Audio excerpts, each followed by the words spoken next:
వ్యవసాయం తర్వాత ఎక్కువ మంది ఆధారపడే ఏకైక పరిశ్రమ చేనేత పరిశ్రమ. దగ్గర 1,22,644 కుటుంబాలు దీనిపైన ఆధారపడతాయి. 40 సంవత్సరాలు నా జీవితంలో రాజకీయ చరిత్రలో ఏ ఒక్క వర్గానికైతే ఎక్కువ పోరాడని అడిగితే అది ధైర్యంగా చెప్పగలుగుతాను. ఈ చేనేత వర్గం కోసం రాజీ లేని పోరాటం చేశాం.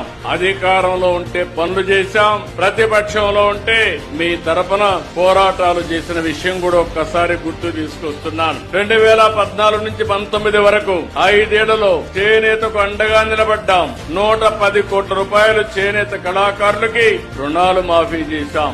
ఇంకో పక్క 90,765 కుటుంబాలకి 100 యూనిట్లు కరెంటు ఉచితంగా ఇచ్చాం. ఇంకో పక్క చేనేత కార్మికులకి మొట్టమొదటిసారిగా 50 సంవత్సరాలకే పింఛన్ ఇవ్వాలని నిర్ణయించిన పార్టీ తెలుగుదేశం పార్టీ.